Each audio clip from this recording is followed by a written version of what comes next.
what we're calling for the Vice President is to stand with the people and unify all the forces resisting corruption and plunder. At tinilinaw yan ng aming mga kasama. Pangalawa, nagtipon tayo sapagkat maraming mga issues ang dapat mabigyan ng kaliwanagan. So, we deemed it necessary na gawin ito as media forum or the People's Media Forum. May question and answer po kayo mamaya. To start, ay pakinggan po natin dito sa pagtitipon ang paunang pagpapahayag ni Attorney Jing Paras. Take it away, Attorney Jing. Maraming salamat po ka-Eric Salis, ang ating spokesman at hindi lamang spokesman, tagapagsalita ng taong bayan. Thank you po.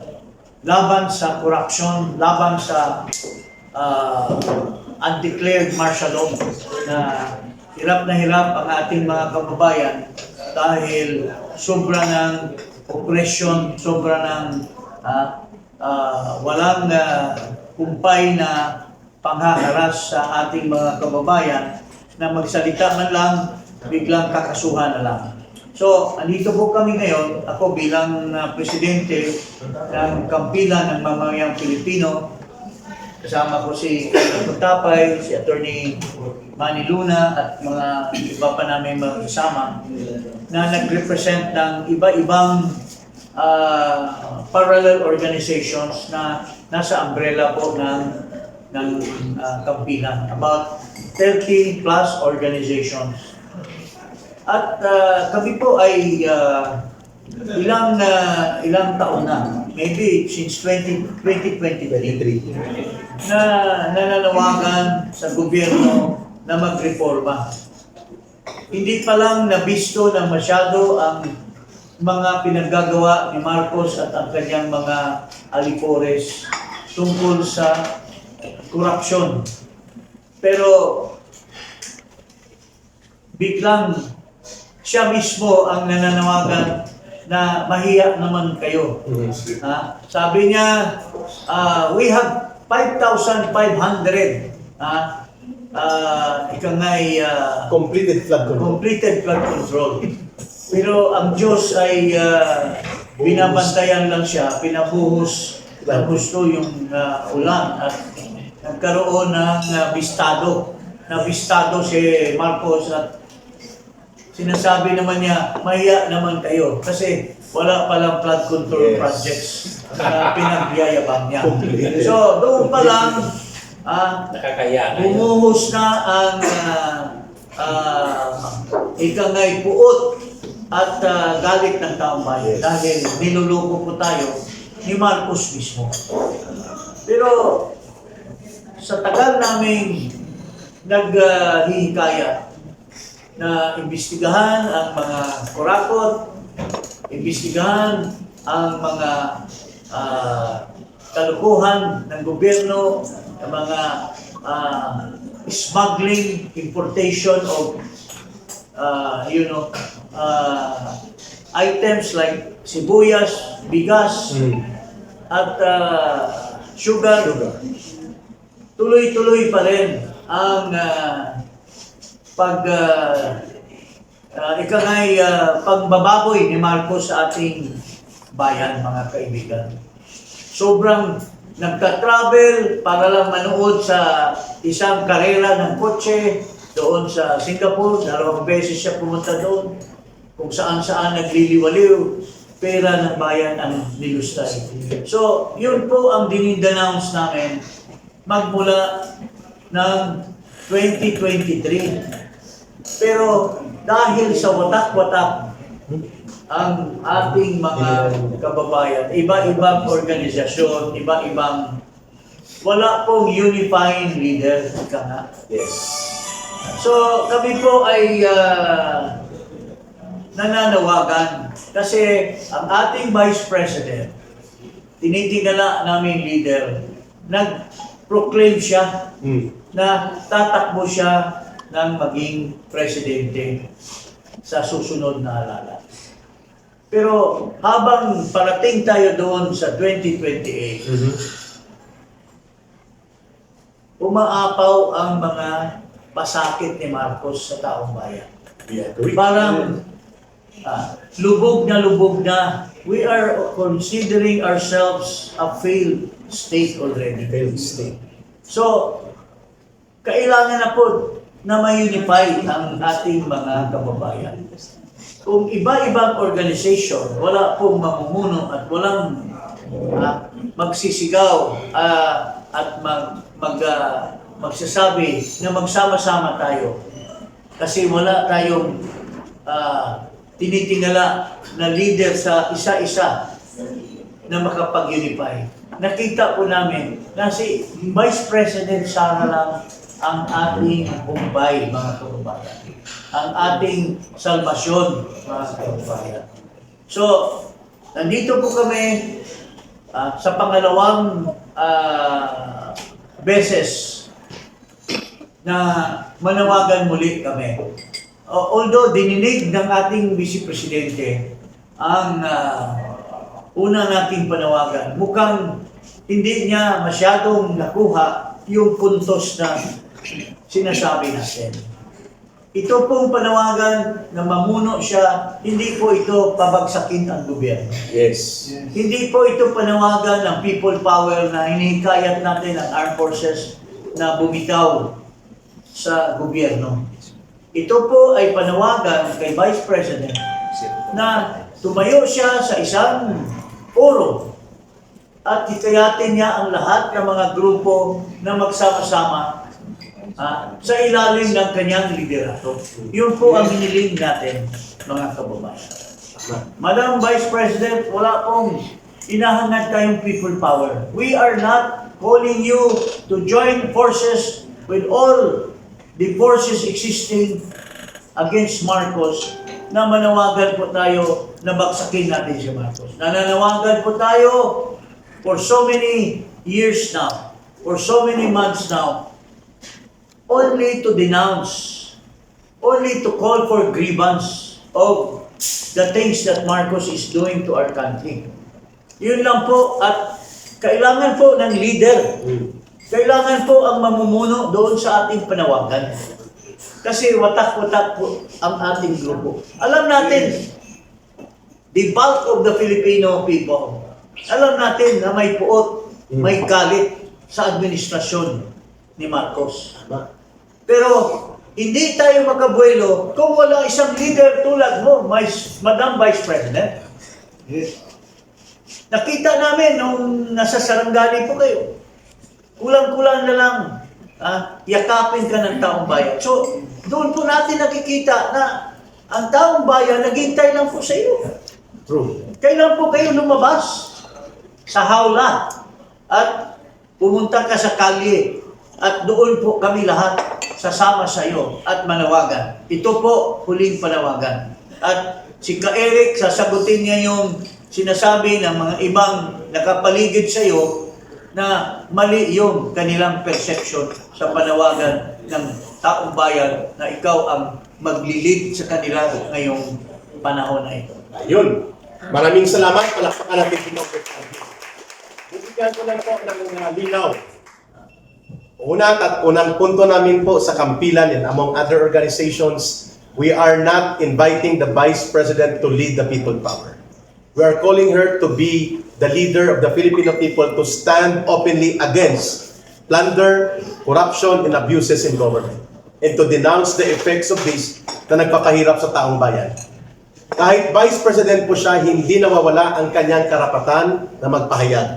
At malaking bagay kung nagpahayag siya kasama sa mga pagkilos na mapayapa ng taong bayan. That is the meaning of unifying figure. A leader should be a unifying and rallying figure for the people. Not to denounce simply the government or overthrow, but rather constructively propose an agenda that will benefit the people against sa kabulukan ng kasalukuyang gobyerno. Pangalawa naming agenda, kung bakit namin nag-a-appeal kami, ang tawag na namin dito, conscience call to the Vice President. Na hindi pwede na ang mga opisyal ng gobyerno ay manahimik o mag-alangan at maging tentative na manindigan kasama ang taong bayan. Bakit? Sapagkat nagiging malakas ang loob ng mga abusado at mga kurakot kung walang mga opisyal sa gobyerno, lalo na yung malakas ang loob at mataas ang katungkulan like the Vice President to stand and call out and bring the grievances of the people to petition the government.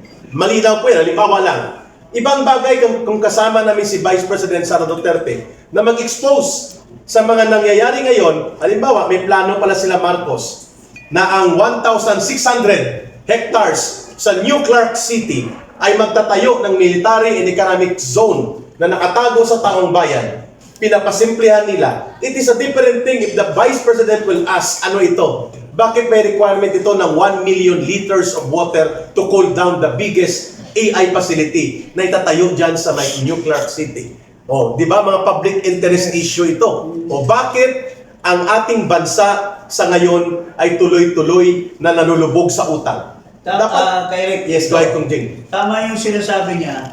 Iba kung si Vice President ang mag-expose at kasama niya ang 50,000 people. Yes! 100,000 people.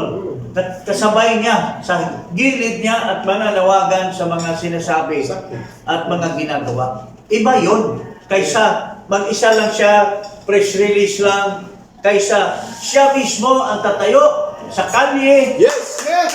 Siya mismo magsasabi at magdi-denounce katulad ng ang Senado ngayon ay tinake over na ni Marcos. Oh, grabe. Oh, sasabihin niya yun. Pero kasama niya ang Taong bayan. taong bayan sa katabi niya at i-denounce ito. Correct. Malaking bagay po yan, Madam Vice President. Kaysa nandyan ka lang sa isang lugar, sa opisina mo at nagpi-press release ka lang. I agree. Ibang usapan yun. Kung nandyan ka sa kalye, kasama mo ang Mamamayang Pilipino. mamamayang Pilipino at nagsisigawan na, Marcos, huwag mong gawin ito. Marcos, kabulastugan yung mga ginagawa mo. It's a different story, Madam Vice President. Yun. Ang tao ay uhaw na uhaw sa liderato mo. Ang taong bayan, hindi na sila mapakali. Pero hindi sila makabuelo sa kanilang gustong gawin, gustong i-denounce kasi walang liderato na tatayo para sa Ayun. Madam Kung Jing, President. lilinawin namin before Okay. may pasa kay Atty. Manino. Okay. May mga nagsasabi doon sa gustong paligiran si Vice President Sara Duterte ng maling pananaw at maling interpretasyon na ipinapahamak daw namin ang Vice President at ipinapakulong namin siya o pinapaaresto kapag ito ang panawagan namin. Mali po yun. Una, ang isang leader ay dapat alam niya ang tamang paninindigan, hindi ang panunulsol sa kanya. Yes. Pangalawa, paano siya aristuhin kung hindi naman siya nananawagan ng armadong pakikibaka? Hindi siya nananawagan ng kaguluhan.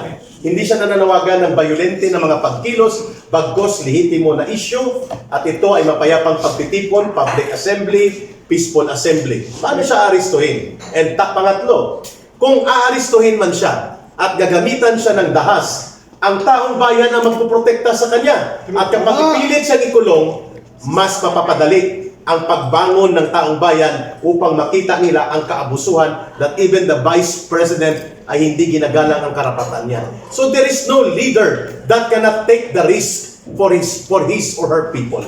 Hindi natin siya pinapahamak. At kami nga, kayo nga, ay nagtataya tayo. Ang panawagan natin sa kay Vice President, ma'am, Tumaya ka. tumaya ka ng tama. Tumaya ka sa mapayapang pagkilos, pero bring the voices of your people on the streets, on the forum, and everywhere and everything that you can do to bring enlightenment to the people and to bring the highlight of the issues sa buong mundo. Malaking bagay dahil ikaw ay Vice President. Sorry, kanina, take it away. May kasabihan po na great leaders emerge in time of crisis. This is the test of leadership. With all due respect to the Honorable Vice President, our beloved Vice President, Ano natin siya? and to all the people surrounding her, there is no such call for her to lead a people power. People power, if ever it comes, will come from the very people oppressed, abused, and victimized by massive plunder and corruption. Correct. Because it is an action directly coming from the mass of inhabitants. The body politic the sovereign Filipino people is the highest entity within the state. Kung sino man later on ang sasali sa people becomes its leader. But the real movers are the people themselves. We have seen that in EDSA 1, in EDSA 2. Yes. The call is only for the forces to be united. That's all. And we cannot blame the different parallel groups for doing so because she is our president in waiting. In waiting. Yeah. The vice president is the president in waiting, and Correct. therefore, in this great crisis that we are confronted with, this is her time Correct. to show us genuine leadership that is tested by the circumstances.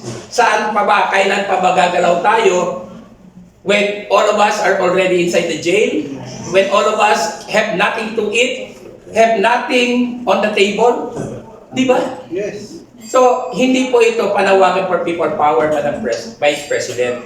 Ito po ay panawagan to unify the forces Yun. because you are our second highest official elected by 32 plus million votes.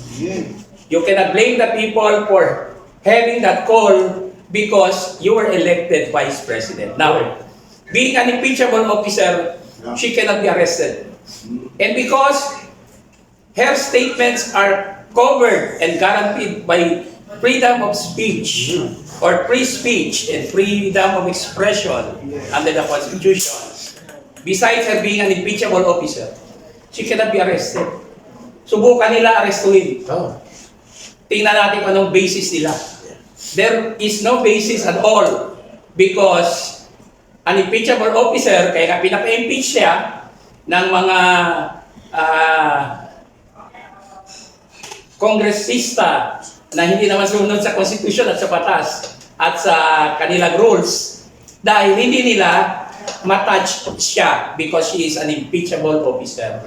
So you see, Madam Vice President, we love you. We love our country and we follow you. Yes. Because you are Our the embodiment of the sentiments, the views, and the opinions of our people. Masyado na pong oppress, abuse, at biniktima ng maletagang ang ating mga mamayan. Ayaw nga nila ito ipaimbestigahan because they are trying to cover up. Kaya nga lalong nagalit ang mga taong bayan dahil dito. So, ito po ang aming explanation dyan. Para maklaro lang.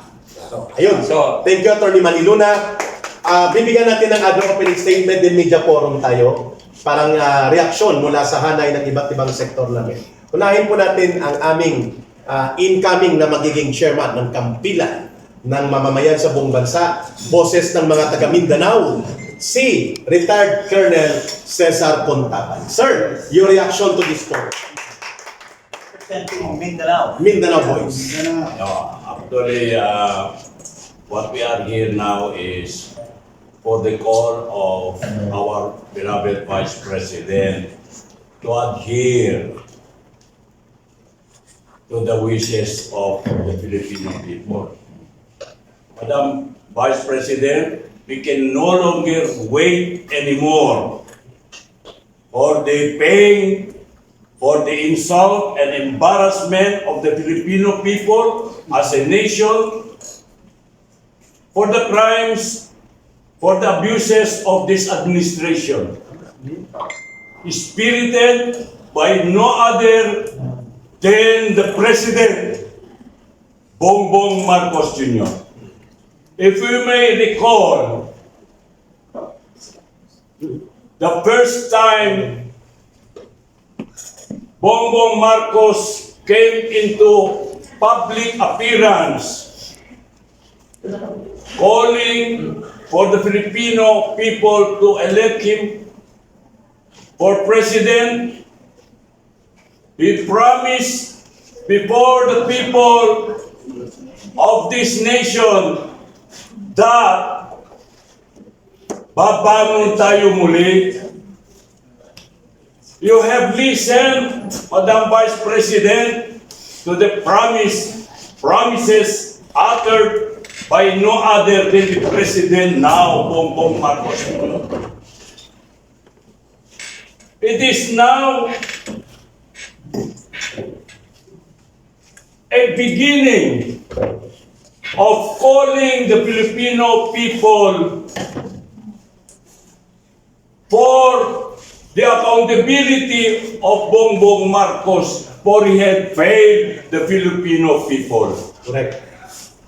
He had failed the Filipino people in their economic life, in their integrity and dignity. Ano nangyayari ngayon sa bansa natin? Nakakaawa, Madam Vice President. Palagi kami nandoon sa kalsada, palagi kami umiikot sa buong bansa. Nararamdaman namin ang kahirapan ngayon. Nararamdaman namin ang adhikain ng bawat Pilipino ngayon. Kinakailangan ka namin ngayon, Madam Vice President.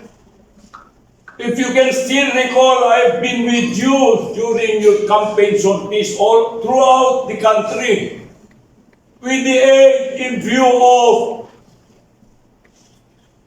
giving more importance to the development of our country. Laban sa korupsyon, laban sa droga, yung advocacy sa ating Tatay Digong. So here we are. This is just a matter of continuity of effort to help a good governance. Marcos had failed us. So in answer to that, Madam Vice President, we are calling you to stand, to answer this call. Yes. We can no longer wait. Yes. We have sacrificed a lot now.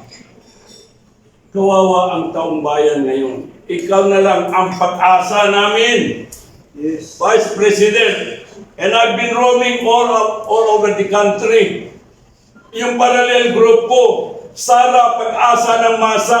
What does it mean? Dahil napapahiyak na ang taong bayan sa kahirapan. Everything is demeaned now. Lahat ng institusyon sira, from judiciary, from Congress, from Senate, from all the department and agencies of the government. Sirang-sira na. Lalo-lalo na ang integridad ng bawat mamayang Pilipino. Binulsa pa. So, Madam Vice President, we appeal before you. Not only this group is appealing before you to stand up, to lead and enjoin us with this crusade to help this government attain its fruitful meaning of good governance. Palakpakan natin si Colonel. Thank you po kay Colonel Pontapay. Briefly, hingan po natin, pero before that, pakilala po namin si Cap Mungsang. Siya po ang pinuno ng mga riding community sa buong Quezon City. Yes. At sa Metro Manila din, kasama po ng events, no, at mga community organizations. Kasama po na rin sila. General Dao, sir, briefly, from the retired group from Parap and from Campilan sa Norte, Northern Luzon area, please, General Dao, sir. Magandang umaga, mga kapwa ko Pilipino. Gusto ko lang susugan yung sinabi ni Kong Para. Tinatawagan namin si BP Sara po, hindi para magrevolusyon. Tinatawagan po namin siya para i-unite po ang lahat ng Pilipino. Para muling bumangon. Ano nila ni Bongbong, babangon tayo. Pero yun nga, sabi ni Chairman ng Campilan na he failed. Hindi sinupad na nabudol tayo. Itong si Bongbong na niyurakan ng ating pagka-Pilipino, ninakaw ang ating identity. Yes. Dahil ang Pilipino sa mata ng buong bansa ay isang respetado. Ngayon, ultimo ano kung ano mo, masyado nang mababa ang Nahiya tayo palagay kay natin. Putin. No. Napahiya pa tayo. Napaikot po tayo. Hindi marunong Sana po, Di Sara, lumabas ka, katulad ng mga politiko noon, ha? Very vocal sila na i-criticize ang gobyerno. Ha? Kasama. Kahit pinakulong sila noon. Manindigan po tayo. Pero ikaw hindi ka makukulong. Alam mo yan, abogado ka. Hindi ka makukulong. Because you are, sabi nga ni Aton, you are an impeachable officer. Once na pinakulong ka, dun gigising, mas lalong aalam na naman ang mga Pilipino. Yun lang po. Hinihiling po namin na ipagbuklod mo ang lahat ng Pilipino. Maging oposisyon man yan o hindi. Magkaisa po tayo. Ikaw ang doon sa pangako ni Bongbong. Ibangon mo. Ikaw ang magbangon sa Pilipinas. Ayun. Sa Pilipino. Maraming salamat, General Retired Carlito Daos from the security sector. At ang panghuli namin po na magbibigay ng kanyang pananaw coming from the marginalized groups and sectors ng lipunan, si Brother Renz from the writing community all over the Philippines. Magandang umaga po sa ating lahat, sa mga minamahal po nating mga media, vloggers, of course GMA, thank you po, nandito po kayo. Siguro po ang muling panawagan po namin for this second time around po, Madam BP, sana po samahan po ninyo kami, wag po kayong magkaroon po ng agam-agam. Marahil siguro may mga nagsasabi po sa inyo na mga hindi po magaganda, na nagkakamali po yun. Pag lumabas po kayo, unang-una po, 100% po ng aking pamilya at organisasyon. Kasama po. Yun! Hindi po, kasama ko po to, si Captain Musang. Commander Musang po. And SFGF po yan, in behalf of Colonel Yu. Yan po. So, tahimik lang po kami lahat, pero in behalf po, lahat po, ang DGRP, DRS, DRT, Philippines. Sobrang rampant na po kasi, lahat po, criminality, of course, corruption, tuloy-tuloy po yan. Hindi lang po dito sa Senado yan. Bawat sangay po ng mga departamento po ng ating ahinsyan gobyerno, may corruption po yan. So yun lang po, Madam Vice President. Nananawagan po kami muli sa inyo. Thank you. Thank you. At bilang pagsimula ng ating media forum, may iba pa tayong issue na tatalakayin sa pagsarado po pansamantala sa aming pahayag tungkol sa panawagan namin kay Vice President Sara Duterte. May mga political advisors po na nagsasabi kay Vice President Sara Duterte na paano daw pag lumabas si Vice President sa lansangan at walang sasama. Yan po ang pinakaduwag na pananaw. Yan po ang pinakamalaking pag-underestimate sa taong bayan. Yes. Sapagkat kung ikaw ay leader, hindi ka mag-aalangan na magtiwala sa taong bayan. When you believe on something that is correct, stand on truth, and you're calling for justice, ang paggawa ng tama ay hindi nabibilang at nasusukat sa numero ng tao na sumasama, kundi sa pagyakap ng mga mamamayan kung totoo hindi ang iyong pinapanindigan. Congressman J. In fact, that's giving false advice. Because on the contrary po, makikita mo naman sa survey, ang taas-taas ni Vice President. Consistent. Bakit mo bulabugin at i-confuse yung issue? Kung sino man itong advisor na ito. Unang-una, sa survey pa lang, ang taong bayan ay supporter ni Vice President. Correct. Yes. Consistent. At sa dami ng mga grupo all over the country, and even here just in Metro Manila, iba-ibang grupo. At mayroon pang isang malaking grupo na hindi political, pero nag-aabang lang. Yes, nakabantay. Nakabantay lang. Milyon po ang membro nito. At kayang mag-deliver ng pwersa. At naghihintay lang sa kanya. In fact, kausap ko mismo yung isa sa pinakamataas. At sabi niya, hindi naman kami pwedeng kami lang. Tama. In fact, kausap na namin si BP at sinabi na namin sa kanya Ayun. na kausapin mo na ang sambayanan kasi Yes. nandyan lang kami sa likod. Alam niyo na ang ibig sabihin. Yan na. Ako, galing sa bibig ito ng isa ka sa pinakamataas na tao doon Sa grupo. sa grupo na yan, napakalaki na grupo. Yes. So, walang saysay yung sinasabi nitong sino yung advisor na yan na baka daw pupunta si BP at walang Walang sasama. Walang tao. Baka sobra-sobra ang tao, hindi magkasya sa buong EDSA. Correct! Tama. Thank Kaya you. wag yung bigyan ng false information ng ating Vice President. Correct.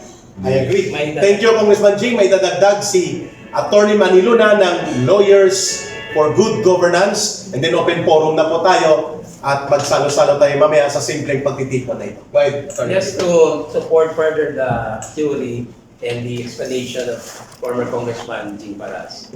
I've attended 2 rallies of this big non-political group.